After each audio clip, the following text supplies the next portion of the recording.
First time I understood that my family had started looking at me as if I were someone else was on Thanksgiving night. In the cream-colored dining room of the suburban house north of Philadelphia, where we had been eating turkey for nearly 30 years. Beneath the old brass chandelier my mother always said was too heavy, but had never been brave enough to replace. In the middle of the smell of browned butter, red wine, homemade cranberry sauce, and the sound of knives and forks touching porcelain, in a way that sounded more polite than any of the conversations actually happening at the table. I arrived 15 minutes late because of traffic on I-476, my hair still damp with cold November drizzle, my hands still carrying the apple tart I had baked that morning. And the moment I stepped through the kitchen door, I felt something was wrong. My mother looked up first, smiling with her mouth, but her eyes lagged behind the smile. My father was standing at the counter pouring wine, and when he turned toward me, there was too much concentration in his face, as if he were assessing a patient who had just walked into an emergency room and trying to decide whether she was more stable than she looked or worse than she seemed. My fiancé, Ben, was standing by the window talking to my uncle. But when he caught sight of me, he paused for exactly one beat, tiny, but enough for me to see it. And Melissa, my sister, who was standing at the end of the counter with a ladle full of gravy in her hand, smiled at me with that perfect oldest daughter smile from a well-behaved, middle-class American family. Warm, occupied, unshowy, so natural that if you hadn't grown up inside it, you would never recognize it as another kind of mask. Practiced over years like any other skill. "There she is," Melissa said, her voice warm enough that no one would ever imagine she could hurt anyone. "You made it." I set the tart down, kissed my mother on the cheek, touched my father's shoulder lightly, caught the smell of sage from the turkey and Melissa's clean, soft perfume. And then that feeling came back again, thin but sharp, like a sliver of glass under my tongue. It wasn't that anyone was angry with me. It was worse, they were wary of me. By the time we sat down at the table, I understood it more clearly. My father poured wine for everyone, but when he got to me, he paused for a beat and looked at Ben before asking, so casually it almost couldn't be named as anything. "You're still drinking, right?" I was barely beginning to answer when Aunt Carol cut in with the sweet voice of someone who always likes hearing herself sound kind. "Maybe wah. Tur first." The whole table went still for one brief second, and then filled itself back up with chair legs shifting and small talk. But that empty space was enough for something icy to drop straight into my stomach. I looked around, one familiar face after another, and suddenly it felt as though they weren't looking at me anymore. They were looking at some version of me that had already been described to them before I walked through the door. By the time dinner reached pumpkin pie, my mother laid her hand over my wrist, very gently, her eyes full of that sorrow people wear when they believe they have accepted something difficult. "We're worried about you," she said, not loudly, not enough for the whole table to hear clearly, but enough that everyone sitting nearby paused in the way people do when they already know the rest of the story. I looked at my mother, then at Melissa as she bent down to scoop vanilla ice cream for her daughter Harper, her face so gentle it was almost believable, and I understood something with a clarity so cold it made my skin tighten. They did not think they were dealing with me. They thought they were dealing with the person my sister had built inside their head. "My name is Claire Donnelly. I was 32 that Thanksgiving night. 33 on the night I forced my whole family to sit in one room and listen to Melissa's own voice tear through the mask she had used to rewrite me for years. And older by much more than time can measure. Because some things do not turn your hair gray right away when they pass through you. They just dry something out inside you, sharpen it, harden it, make it more difficult to reach. My family lives in a suburban town west of Philadelphia, the kind of place where people mow their lawns on Saturday afternoons, hang wreaths in early December, know the high school principal by name, and can live side by side for 20 years while still calling each other by their last names in front of strangers. My parents are not rich, but they are comfortable enough to live as though the future is something that can be managed if you schedule well, choose the right schools, and avoid anything that might cost the family its dignity. My father, Tom Donnelly, was a civil engineer before moving into project management for the county. My mother, Nancy, taught elementary school almost her whole life before retiring earlier than expected because of back pain. We were never the kind of family that hugged too much. We ate dinner together, took turns mowing the lawn, mailed Christmas cards with us standing in front of the fireplace, argued about politics just enough to prove we cared. And for years I thought that, imperfect as it was, it was still a kind of love solid enough to trust. Melissa is 3 years older than I am. If you describe her in the clean language of relatives and neighbors, she is the steady one. So thoughtful, such a natural with people. If you describe her more truthfully, Melissa is the kind of person who understood very early that in families like mine, power rarely comes from being loved the most. It comes from being the easiest person to be around, the person others have to explain themselves to the least, the one who doesn't disturb the order everyone has worked so hard to maintain. Melissa learned that almost instinctively. She knows exactly when to call my mother and ask whether her back is hurting. She knows which casserole to bring when someone down the street has surgery. She knows when to remind my father to schedule a follow-up before he remembers on his own. She knows how to send a message into the family group, chat in exactly the right register. Not too long, not too short. Just enough that everyone imagines she is the soft thread keeping the whole thing stitched together. I am not that kind of person. I moved to Boston after college, then to New York, and I work in content strategy for an educational nonprofit. I like fast rhythms, small apartments, evenings when I get to decide for myself what to eat, and whether I need to answer a family text right away. I come home for holidays, call my mother just enough not to be accused of coldness. And maybe because of that I never realized Melissa had become more than just the daughter who stayed closer. She was becoming the official narrator of the family. To be fair, there was a time when I loved my sister in a way that was real and childish and stupid in the way only love inside a family can be. When we were kids, Melissa was the one who braided my hair before school picture day. The one who lay beside me on the bedroom floor listening to rain rattle through the gutters on nights when the power went out. The one who put her oversized hoodie over me when I fell asleep on the couch watching TV too late. She was also the first person who taught me that some wars inside a family are never allowed to sound like war. When I was 12, I had an old stuffed horse from my grandmother that had sat on my bed since I was little. One day it disappeared. I cried. I searched everywhere. Melissa told me maybe Mom had moved it to the basement because I was too old for that now. A week later, I found it in Melissa's room, sitting on her bookshelf, cleaner than before with a new ribbon around its neck. I got furious and told her she had taken it. Melissa just looked at me, mildly surprised, and said the exact line I would hear again later in different forms until it made me sick. I didn't take it. I just didn't let it get ruined. My mother heard that last part, came in, looked at the stuffed horse, neat and clean on the shelf, looked at my angry face, looked at Melissa's calm one, the face that couldn't be faulted, and told me not to make such a big deal out of an old toy. That night, Melissa returned the horse to my bed, smoothed out the new ribbon, and said as though she were granting me something, "See, if you stop reacting, people listen better." I forgot that sentence for a long time, or maybe I forced myself to forget it, until the fall when I was 32, when I looked back over everything and realized Melissa had never changed her strategy. She had only changed the toy. Eventually, the toy became me. The first lie did not arrive like an explosion. It came the way the most effective poisons always do. Diluted, steady, very hard to name in the beginning. Nearly a year before that Thanksgiving dinner, I was sitting at the bar counter in my parents' kitchen during my father's birthday, cutting the cake into uneven slices because the knife was dull, when Aunt Carol leaned toward me and said very softly, as though she were sharing a painful secret rather than planting a seed, "If you ever need to talk, I'm here. Melissa said you haven't been sleeping well lately." I looked up and laughed in confusion before I even understood why I was confused. "I'm fine." Aunt Carol laid a hand on my arm and lowered her voice even further. "There's nothing shameful about struggling.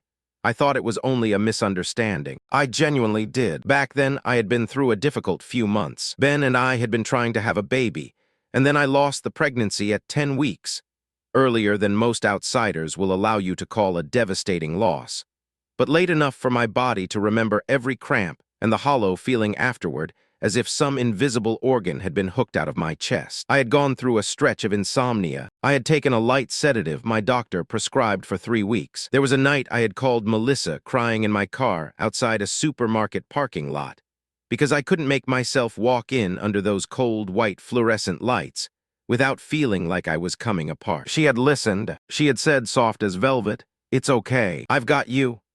At the time, I had been grateful, because finally my sister had become the thing movies promise sisters can be.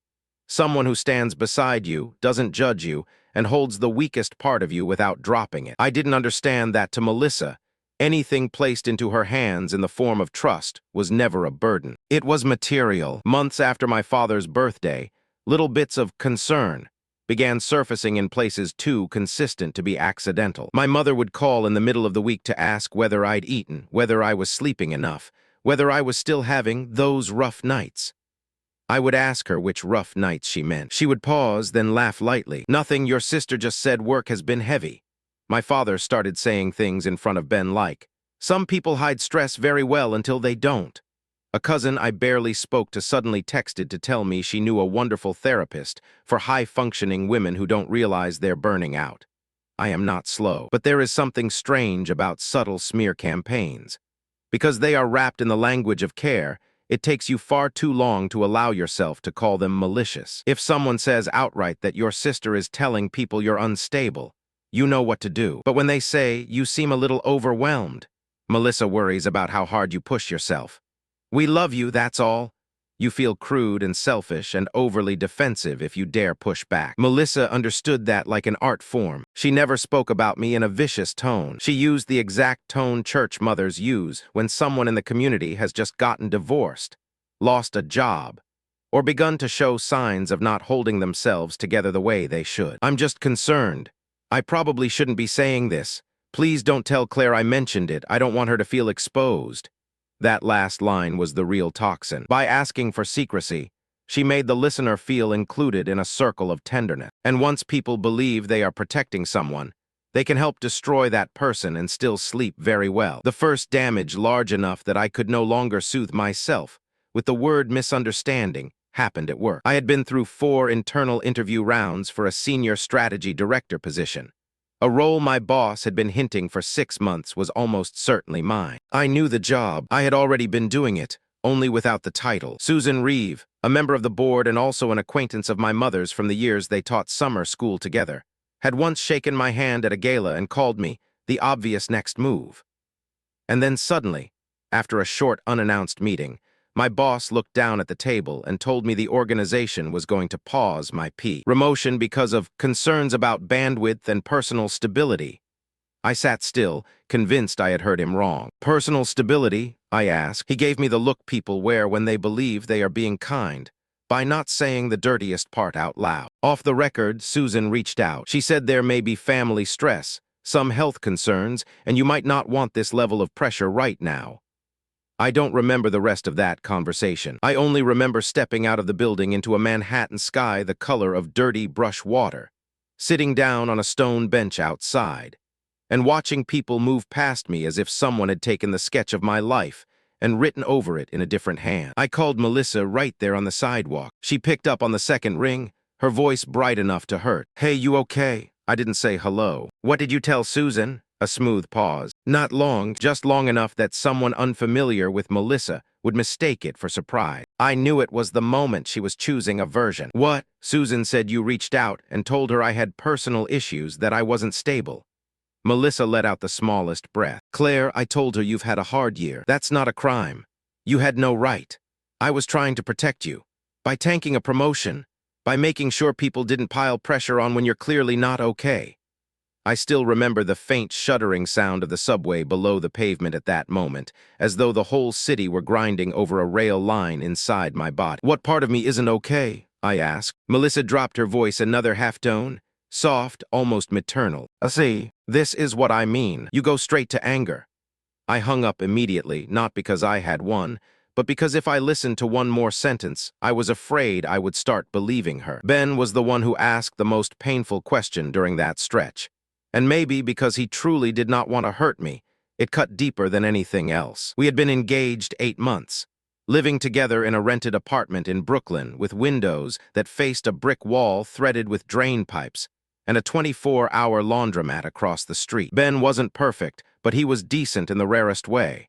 The kind of decency that isn't loud, doesn't like being seen, just quietly holds steady. He remembered to buy oat milk when I forgot. He knew I needed silence before a pitch meeting. He had never once used my sadness as an excuse to compete over who was more mature. So when he asked, it didn't sound like accusation. It sounded like the floor slowly pulling itself away from under my feet. It was a Tuesday night, rain tapping at the kitchen window. I had just gotten back from a late train and still felt the whole day hanging wet and heavy inside me. And Ben, who had been washing greens at the sink, turned toward me, the knife still in his hand, his eyes avoiding mine for half a second before he said, "Is there something Ray not telling me?" I froze in the doorway. "About what?" Ben set the knife down. "Melissa called me." My heart hammered so hard my throat hurt. "What did she say?" Ben wiped his hands on a towel and came closer, as though shortening the distance might make the question less dangerous. "She said she was worried, that you haven't been sleeping, that you've been drinking more than you admit, that she found out you asked Mom about leftover pain meds after her surgery, and—" He stopped because my face must already have changed into something that made the rest of the sentence too ugly to finish easily. "And what?" I asked. Ben swallowed. "That sometimes you say things you don't remember later."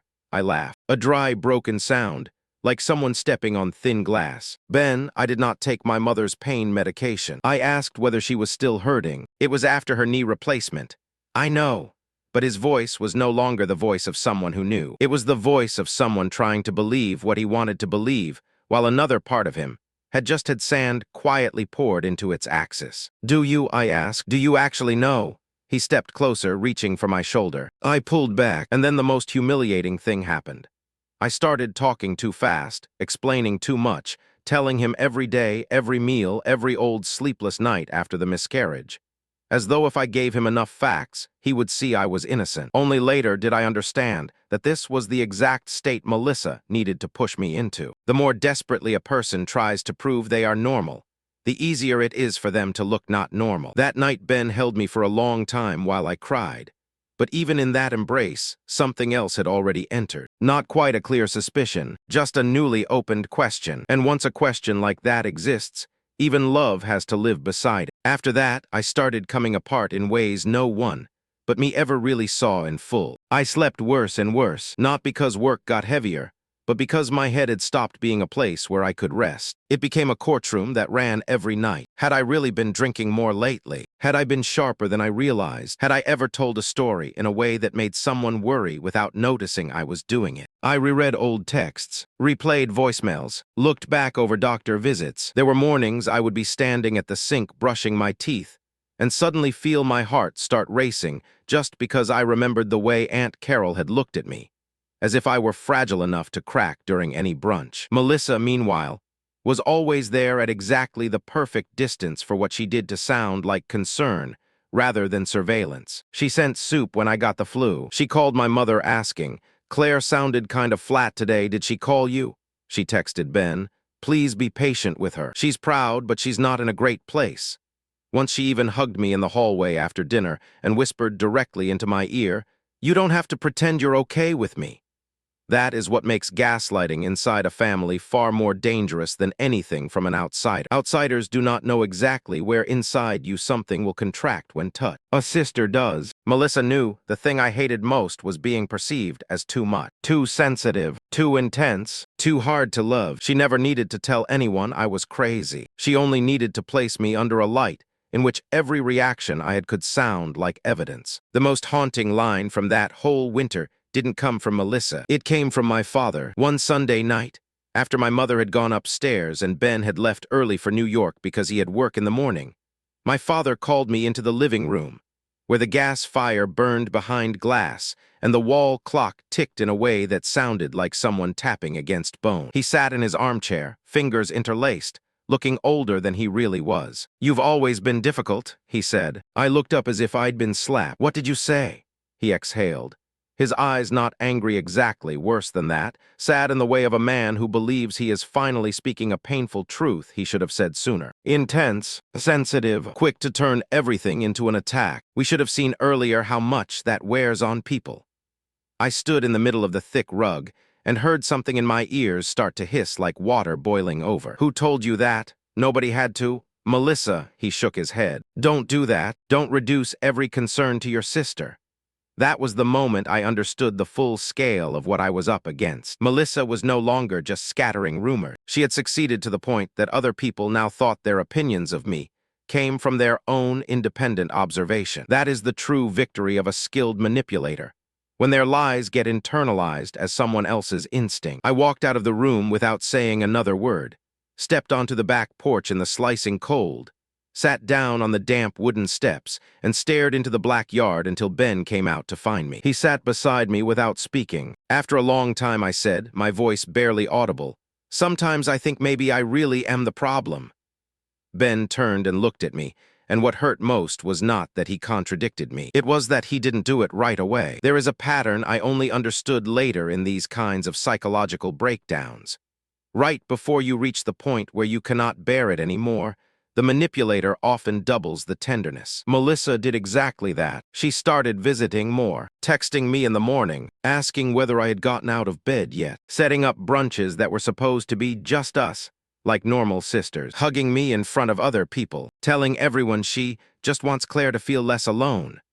Every day I was pushed harder into a role with no exit. If I rejected that help, I looked bitter, ungrateful, defensive, exactly as she had been telling people. If I accepted it, I gave her more chances to observe me, more space inside my life, more material to narrate. Once, at a little cafe on the main line, Melissa stirred her latte with a silver spoon and looked at me for a long time before saying, "You know, what wears people out isn't that you have problems. It's that you always need everyone to confirm you don't."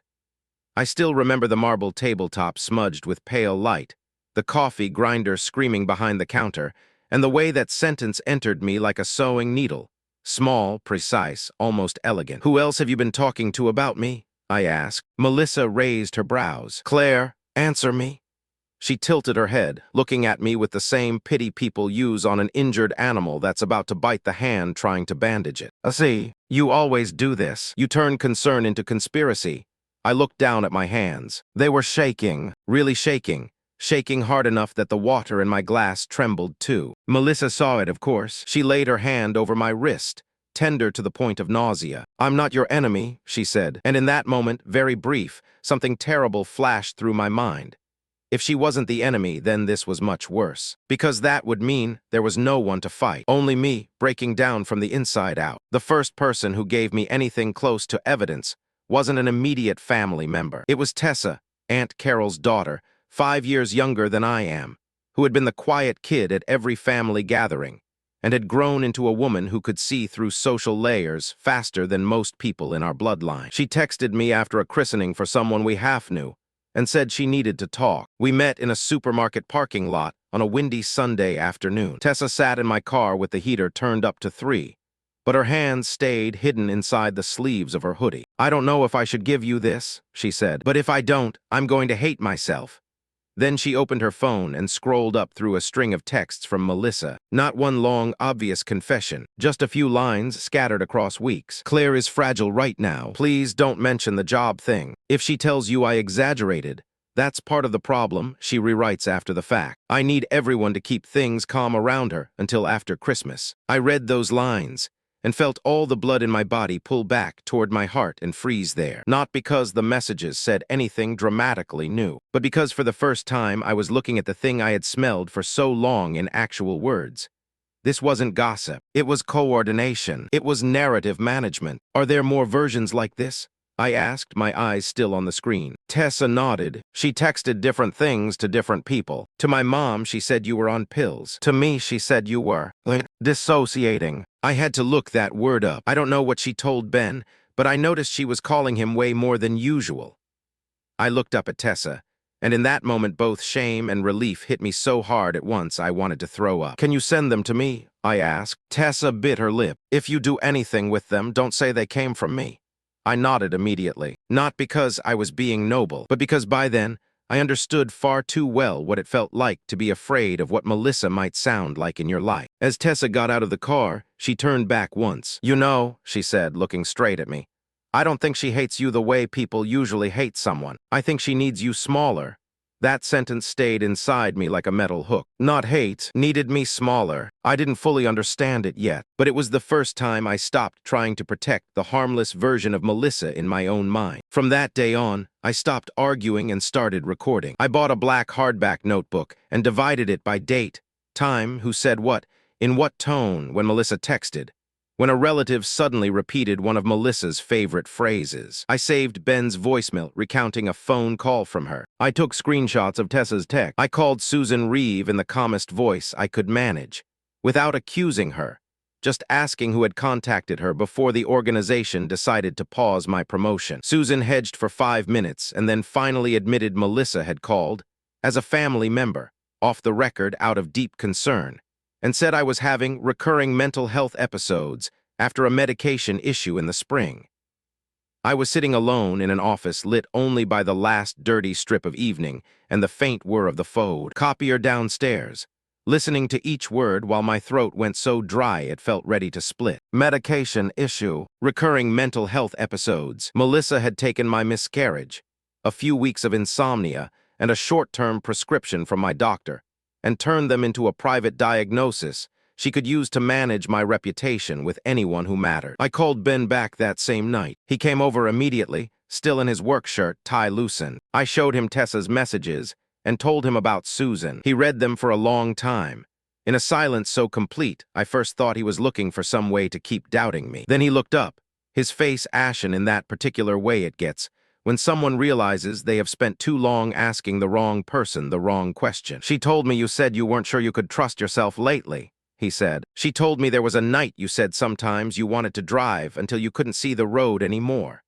I closed my eyes. I really had said something like that once, one night after the miscarriage, sitting in my car outside a gas station in Queens, calling Melissa because I couldn't force myself back into the apartment. I had said, sometimes I want to just keep driving so I don't have to go back into my own life yet. I had not said I wanted to die. I had not said I was out of control. I had said one exhausted, ashamed, frayed sentence the way millions of people do when they think the person on the other end of the line is holding it for them, not storing it for later use. Ben put a hand over his face and exhaled like someone who had just missed a punch and still felt the bruise. I'm sorry, he said. I wanted to feel lighter hearing that. I didn't. All I felt was the distance newly opened between us. A distance that would not close completely just because the truth was finally beginning to show. Some apologies come after trust has already had to stitch itself together for too long. They help you survive the night. They do not give you your skin back. The more I dug, the more I saw that Melissa's net had been stretched longer than I had ever imagined. She had not begun after the miscarriage. She had begun years earlier, just in ways so small that at the time I had called them ordinary sister irritation. The things she told my mother when I was still single. Claire burns hot. She'll scare good men if someone doesn't ground her. The messages to Aunt Carol saying I always need a crisis or a victory, never an ordinary day. The birthdays where Melissa would retell the story of me arguing with a teacher in 11th grade as proof that I had always had intensity issues. All of those things had once been said like jokes, like sighs, like harmless complaints. It was only once I assembled them together that the real picture appeared. Melissa had been adjusting my scale in the family's eyes for years. Slowly, consistently, always softly enough that no one objected. When the time came to escalate, all she had to do was add a few new details to a story everyone had already accepted at its foundation. That was the part that kept me awake most at night afterward. Not that she had suddenly ruined me, but that she had built a place for everyone to deposit suspicion toward me long before. And I had been stupid enough to think I was just the sister people misunderstood a little. The real motive didn't reveal itself until one night in February, when Michael, Melissa's husband, called me from his garage, his voice low as if he were standing beside a bomb. Michael wasn't someone I had ever been close to. He was decent in a tired sort of way, carrying the look of a man who had lived too long inside a marriage, so wrapped in politeness that no one on the outside could see the suffocation underneath. We had never had conversations that went beyond baseball, the kids' schools, and repairs to the back porch. So when his name lit up on my phone at 10:43 p.m., I thought something must have happened to my parents. Are you alone? He asked as soon as I picked up. Yes. What's wrong? A silence. Then the sound of him drawing in a deep breath. I shouldn't be calling, but if I don't, I'm going to feel more cowardly than I can live with. I sat up on the couch. Michael told me Melissa had spoken about me to him far more than I knew. Not like a wife casually complaining to her husband. Obsessively, she tracked my social media posts, compared milestones, brought up the way my father praised me at dinners, the times my mother talked to me longer than she talked to Melissa, how much Ben made, how much brighter my apartment was than theirs, how I always get to be the interesting one. After your engagement party, Michael said, his voice going rough, Melissa sat in the kitchen at 1 in the morning and said, word for word, if Claire gets to be the successful one and the happy one, then what exactly was the point of me doing everything right? I listened, my wrists going cold. Then Michael fell silent again, as though the next part had to be dragged from somewhere that embarrassed him. Last week, he said, I heard her in the laundry room calling someone, probably Susan or somebody from your work. She said if people see Claire the way they're supposed to, she'll stop taking up so much air. I could not speak for several seconds. Michael gave a dry little laugh, sadder than any crying. She doesn't hate you the way people usually hate someone, he said. She needs you smaller. It's different. It's worse. After that call, I sat on the edge of my bed for hours, watching tree shadows sway across the bedroom wall like long fingers. Not because I didn't believe him, but because believing him meant everything old in my life had to change its meaning too. The advice, the arm around my shoulder, the I'm just trying to help.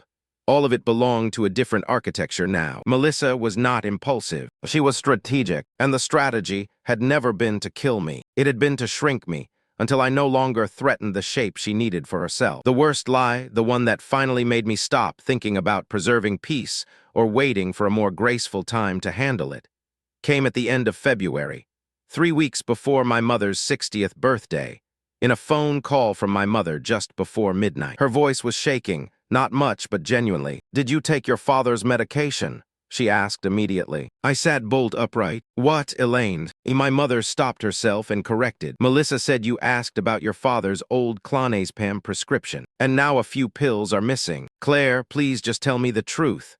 It felt like ice water being poured from the inside of my bones outward. My father had never taken clonazepam regularly. He had an old prescription from a period of insomnia after a heart scare years ago, the bottle somewhere in the medicine cabinet, mostly forgot. I had opened that cabinet once around Christmas, just to look for a thermometer for Harper. That was all, and now Melissa had turned even that gesture into evidence of a type of person. You think I took Dad's sedatives? I asked. My mother went quiet for so long the answer showed itself inside the silence. I don't know what to think anymore, she said finally. And it was the cruelest thing anyone can say to their daughter after months of being rewritten. Not because it declared me guilty, but because it accepted the structure of suspicion. Ben came over late that night after I called him. I was standing in the kitchen, both hands braced on the counter when I told him. He listened, looked at me for a very long time, and then asked the question that, at the time, made me hate him so much I had to turn away to bear it. Is there any chance she believes this because of something real you told her once? I didn't throw anything. I didn't scream. I just looked at the man I was supposed to marry and saw with perfect clarity the way Melissa's lies had worked at their most effective. They didn't need to turn me into a monster. They only needed to turn me into a zone of uncertainty, a possibility. And once there is a possibility, other people do the rest on their own. I slid down onto the kitchen floor, my back against the cold dishwasher, and something inside me went dark. Not hope in the grand sense, just the old habit of the misunderstood person who still wants to be understood gently. I stopped wanting gentleness. I wanted truth with a shape hard enough to break her story in front of every person who had swallowed. I chose my mother's birthday dinner for the confrontation not because I wanted theater, but because Melissa had used family gatherings as her broadcast room for too long. She liked pouring her poison into the exact kind of table middle-class America prides itself on. The white tablecloth, the roast in the oven, the kids running overhead. The candlelight just dim enough to make everyone feel safe. If I wanted the story back, I had to do it in the place she had used to write it. For 3 weeks before that dinner, I prepared like someone getting ready for surgery. I printed timelines, sorted texts by recipient, saved Ben's voicemail, recorded a phone call with Melissa in which, after I pretended to be desperate and asked why she had told people I wasn't okay, she said, "Because someone had to. You make people believe whatever version of you is standing in front of them."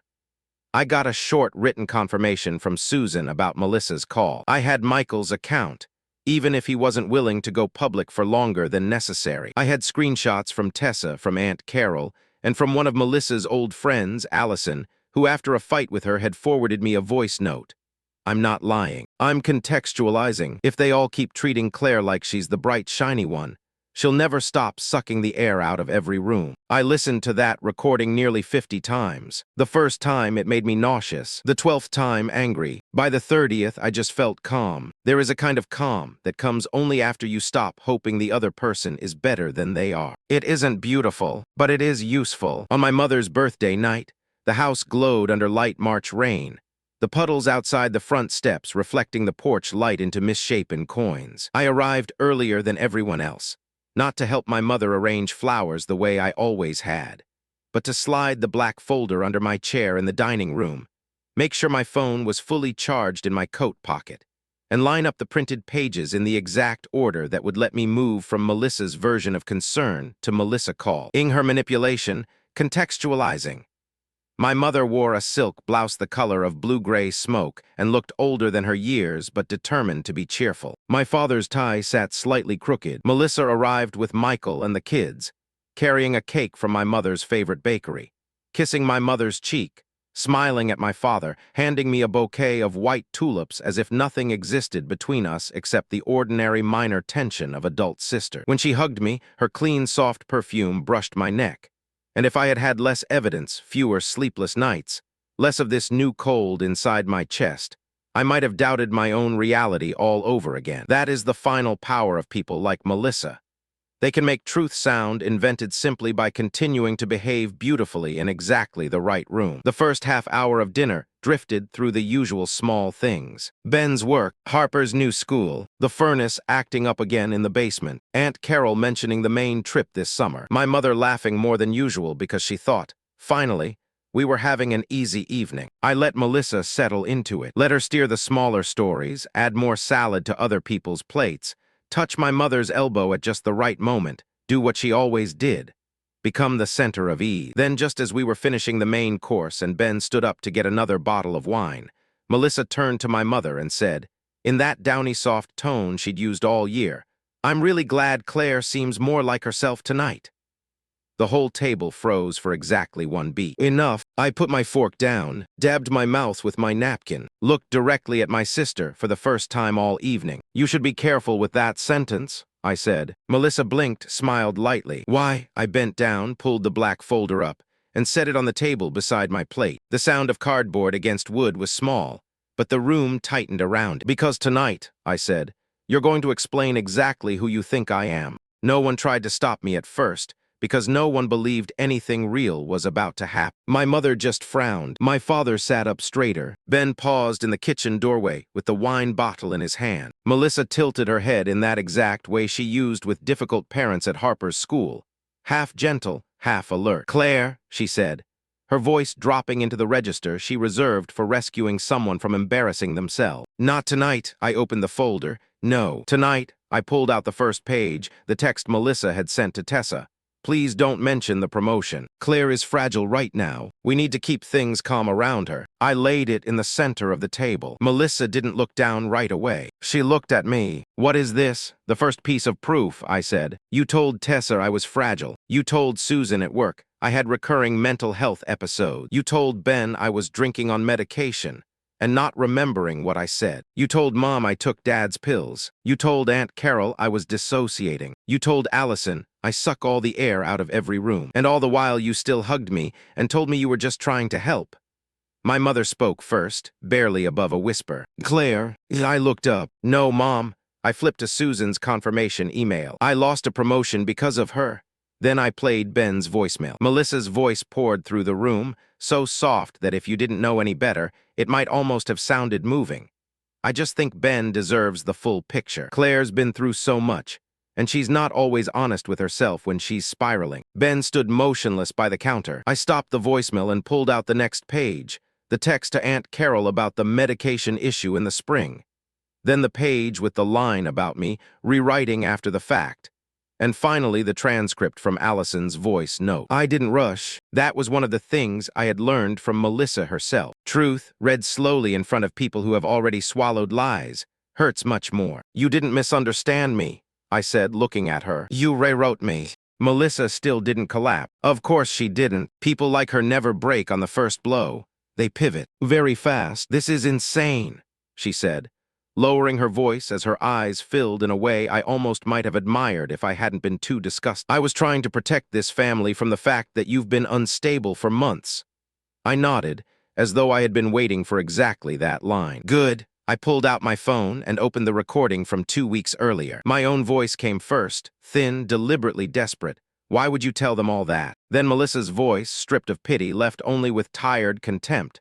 Because someone had to. You make people believe whatever version of you is standing in front of them. At least I make sure they see the whole picture. I let it run for a few seconds longer, right through the part where I asked, the whole picture or the one that keeps me small enough for you? And Melissa gave a faint laugh before saying, maybe if you were smaller, everyone else could breathe. Then I stopped it. The entire room fell silent in that way that makes even objects sound like they are trying not to breathe. Harper called something from upstairs, then went quiet when Michael answered in an unnaturally normal tone that she should stay up there a little longer. My father laid both hands on the table, opening and closing his fingers, like a man who had spent his entire life believing the structure of his family was healthier than it ever truly was, and now had to look at it in a light that would not negotiate anymore. My mother looked at Melissa first, not me, and that hurt in a way I hated myself for, even though I was the one who had dragged the truth out. Melissa, she asked, her voice breaking on the last syllable. Melissa turned to her immediately, softening at once. Mom, she recorded me.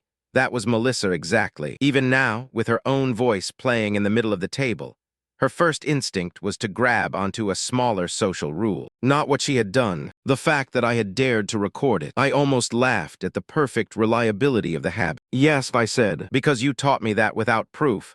I'm just the overly sensitive one making a scene again. Then Ben spoke, and I think that was the first moment Melissa truly lost her balance. He set the wine bottle down very slowly, walked to the table, pulled out his phone, and opened an old message thread. She didn't ask me to be patient with you once, he said, his eyes locked on Melissa. She asked me 9 times in 6 months, and every single time it was after something good happened to you. After the promotion conversation, after we booked the venue, after your feature went live, after your panel in D. See, it wasn't concern, it was timing.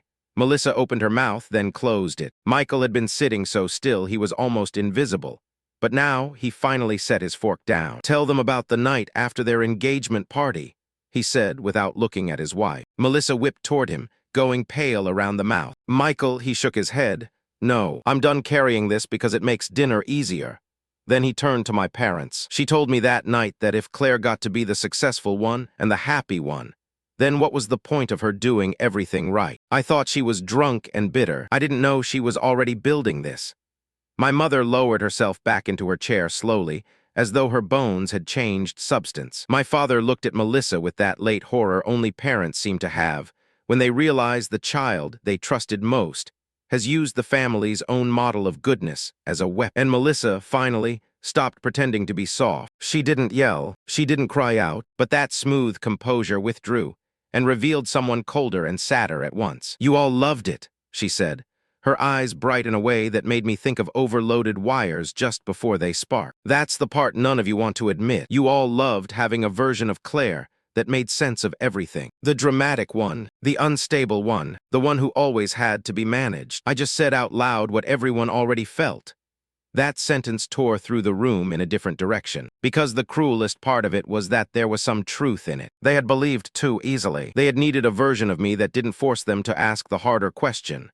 How could a daughter, a sister, a fiancée, a niece be distorted this badly without anybody noticing? My mother started crying then, really crying for the first time all night. No, she said. No, that isn't true. Melissa smiled, red-eyed but not softened. Then why did every single one of you believe me before you asked her anything? No one answered immediately. And maybe that was the final blow, not against Melissa, but against my entire family. Because when truth comes out, it doesn't just point at the liar. It also points at the people who use the convenience of that lie like a blanket. Aunt Carol covered her mouth and looked from me to Melissa and down at the tablecloth as though trying to find some place in the fabric to pin her shame. My father stood up, walked to the window, and turned his back on all of us in a gesture I had never seen from him before. My mother looked at me, her face wet, and said, "I'm sorry," for the first time that winter. But the words sounded too small, almost rude, against the size of the wreckage sitting between us. And me, what was strangest was that I didn't feel victorious. Not at all. I felt empty, exhausted, and cold. Like I had just walked out of a burning building while some part of mine was still inside and too heavy to carry out. Melissa sat back upright slowly and dabbed at the corners of her mouth with her napkin, as though she still intended, somehow, to preserve some outline of dignity. "There," she said very softly. "Now she has her moment." I looked at my sister, the girl who had once braided my hair, who had once put a blanket over me when I fell asleep, who had turned my darkest whispered sentences into tools for resizing me in front of the people who were supposed to know me best. And suddenly, I no longer had the energy to hate her simply, because between us in that moment, there was not just malice. There was an entire family structure, rewards given to the child who knew how to please, quiet comparisons, evenings when my parents looked at me as something bright and difficult, and looked at Melissa as somewhere they could rest. None of that excuses what she did, but it makes this kind of evil truer, dirtier, harder to cut cleanly away. "No," I said, "this isn't my moment. It's just the first night in a very long time when you don't get to tell them who I am." After that night, Melissa did not vanish from our lives the way she would in a film. That was what made the aftermath hurt more. No one got dragged away in handcuffs. No villain stood in the living room screaming a full confession. She left my parents' house just before midnight, Michael taking the kids out to the car first, while Melissa stood in the hallway for a few very long seconds putting on her coat and shoes, not looking at me but not apologizing to anyone either. As she passed the door, she stopped and said to me without turning around, "You think this makes you whole again?" "It doesn't," then she left. And in that final sentence, once again she was partly right. The days after that were heavy in a way that felt like dirty snow. My mother called every day for a week, and then less and less, because neither of us knew what kind of ground those calls could stand on. My father came by my apartment once with a bag of bagels from the place he always bought them, sat at the kitchen counter for a long time, and finally said, his voice rougher than I had ever heard it, "I should have asked you first." I nodded, looking at the hand wrapped around his coffee cup like the hand of a man who had aged several years. "Ours in 2 nights. Ben canceled the call with the wedding planner. We didn't break up immediately, but there are kinds of damage that do not require immediate naming to count as damage. They slide between two people like a thin pane of glass. You can still see each other, still touch some parts, but you no longer walk into each other with the same old ease." Susan Reeve called to apologize, saying she had acted on concern without due diligence, the sort of language people on boards use when they want to wrap moral carelessness in process. I thanked her so politely, I disgusted myself. The organization reopened the conversation about my promotion, but by then I was looking at the title differently, because once you know that just a handful of well-placed calls from someone who shares your last name can reroute your future, nothing ever looks stable the way it did before. Melissa called me exactly once after that, about 6 weeks later in early May, when the dogwood tree outside my parents' house was blooming white like scraps of paper. I was sitting in my car in a supermarket parking lot when my phone buzzed. Her name lit up the screen. I let it ring all the way through, then answered at the last second, not sure whether from habit or some leftover remnant of something else. Melissa didn't say hello. She said immediately, "I'm not going to beg you to understand." I sat very still, watching tiny droplets of rain cling to the windshield. "Good," I said. "That saves time." A deep inhale on the other end. "You always did love the clean version of things." I almost laughed. "Clean? You spent a year smearing me thin enough that other people would finish the ugly part themselves. Don't talk to me about clean." She stayed silent longer. Then she said softly, almost tired, "You were always everyone's exception." "No. Yes." Her voice sharpened, losing its ability to soothe. "You got to leave. You got to be brilliant and difficult, and still be loved for it." I stayed. I did every boring, faithful, correct thing. I remembered birthdays, took Mom to appointments, hosted holidays, kept everything from falling apart. And still, when you walked into a room, something shifted. Dad watched you like you were weather. Ben looked at you like you were a future. Mom listened to your silences, harder than my words. Do you know what that does to a person after enough years? I listened, my throat burning because the worst part of her confession was that there were pieces of it I understood too well. "That doesn't give you the right to destroy me," I said. "No," Melissa replied. It just made it feel necessary. That was the only time she ever came close to fully admitting it. Not an apology, not remorse, just an explanation so cold it was more frightening than tears. We didn't yell, we didn't curse, we didn't end with a line clean enough for a movie. I only said, "From now on, don't tell anyone anything about me. Ever again." Melissa gave a small laugh, sad and needle-thin. "There won't be anyone left who wants to hear it."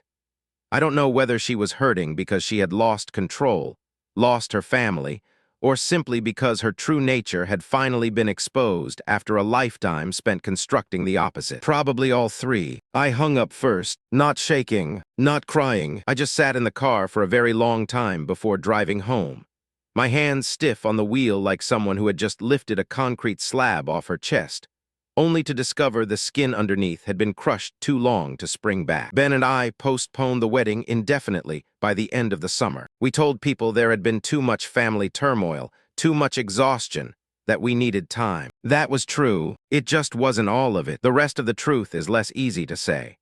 When someone you love has spent even a short stretch looking at you through a lens somebody else pushed into place, what breaks is not only your trust in them, it's your trust in the transparency of the relationship itself. Ben apologized more than once, and in ways that were real without sidestep. He does not deserve to be cast as the villain simply because he wasn't perfect against a form of manipulation, tailored exactly to all our weakest places. But not every wound requires a central monster to be heavy enough to alter the future. We still saw each other every few months after that. Dinner, walks, conversation. There were nights that felt almost ordinary. So ordinary that my hand would move toward his on instinct. Then I would remember the look in his eyes in the kitchen that Tuesday night. The way the question, "Is there something you're not telling me?" had entered my body, and my hand would retreat again. In the end, we let each other go without a dramatic fight, just under the weight of a very sad exhaustion only people who have survived a crisis they did not create can understand. One last time, walking me down the stairs of his new apartment in Park Slope, he said, "I think I loved you through it. I just didn't know how to stand in the right place." I nodded. Neither did I. Then I went home and did not collapse the way I would have in my 20s. I just sat down on my kitchen floor, leaned against the refrigerator, and understood that surviving a distortion like this does not make you stronger in the beautiful sense. It only makes you less surprised by the spaces no one can fill. My family never returned to its old shape after that, of course. Anyone who thinks truth, once exposed, automatically rearranges everything according to moral order has never lived very long inside a real family. My parents did not cut Melissa off. They couldn't, not only because of Harper and Noah, the innocent children who didn't deserve to grow up inside an adult war. Not only because of blood, but because cutting one person out of a family would have meant admitting the whole system that created her. And that almost never happens. They simply drew her in a little, trusted her less, leaned on her less, believed her less blindly. Every dinner afterwards seemed to carry an invisible gap between all of us, as if everyone was still sitting in their same chairs, but now knew the floor beneath them could be pulled away. Aunt Carol apologized in the church parking lot with tears and tissues. But I didn't know what to do with an apology that arrived only after my sister had already had nearly 2 years to throw a false version of me into her mind. Tessa grew closer to me after that, close in the way of people who have seen something rotten inside the same bloodline and now understand each other through caution. Michael separated from Melissa the following winter, not because of me alone, thinking that would be vanity. A marriage already rotten does not need an outside shove to collapse. But I know my story was one of the first mirrors that forced him to see his wife outside the angle he had been tolerating for too long. Melissa moved into a smaller townhouse across town. She still drove the kids to school, still volunteered there, still got called composed by people who only knew the outline. Women like her rarely explode. They contract, they adjust the lighting, then they keep living inside a damaged version of themselves, made presentable enough that society doesn't have to feel uncomfortable around. If anyone asks whether the ending made me feel restored to justice, I say no, not in the way people like to imagine when they watch drama. I got the truth back. Yes, I made them hear my sister's own voice, saying the part she thought she could keep hidden. I forced my family to look directly at what they had swallowed too easily. But the things taken from me during that process did not return just because Melissa's mask fell. I didn't get back the months I spent doubting myself as if walking through poisonous fog. I didn't get back the position I lost at exactly the wrong moment. I didn't get back the wedding that slipped out of my hands like a cracked glass. No one heard break at first. I didn't get back the version of my father from before the sentence, "You've always been difficult." Or the version of my mother from before she looked at me and asked about my father's pills in the voice of someone who had already believed the worst possible thing about her daughter. I didn't get my innocence back either. I became better at hearing where another person's sentence goes crooked, better at keeping proof, better at never handing the softest parts of me to anyone just because they share my blood. Those things are useful. They are not beautiful. Now, sometimes, I still think about that first realization on Thanksgiving night.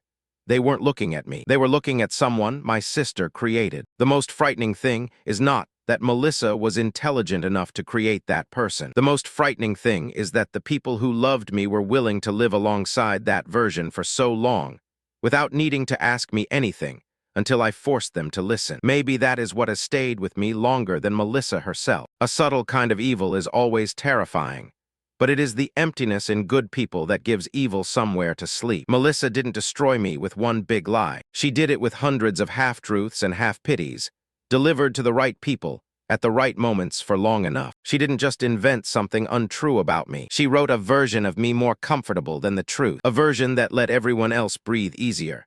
Because if I was only the fragile girl, the difficult one, the woman with problems around alcohol and medication, then no one had to ask the harder question. How could they have known me for years and still not recognize my voice when someone else was forging it? For years, Melissa told them who I was. That night, finally, I showed them who she was. But the thing no one tells you about revelations like that is this. Truth never puts everything back exactly where it was. It only shuts off the lights on a stage. When the lights come back on, the room is still the room. The people are still the people. Only now you can't sit among them anymore with your heart intact in the old way. And maybe that is the real cost of taking yourself back from your own family. Yes, you survive, but with a recognition that cannot be undone. That other people can love you, remember your birthday, hold you in a kitchen, and still accept a warped version of you if that version keeps their world tidier. I'm still alive, still working, still driving home to see my parents when the occasion calls for it, still talking to Tessa, still sometimes seeing Melissa's name light up in the family group chat, and leaving it unopened. Outwardly, life continues. Inwardly, what changed has stayed. Not hatred, not fragility, just a new layer of cold under the skin, reminding me that once you have been rewritten by your own blood, the hardest part is not dragging the truth into the light. The hardest part is learning to trust your own voice again afterward. Once the room has gone quiet, once everyone has looked down, and once no one still decent enough remains to pretend they hadn't believed your sister instead of believing you.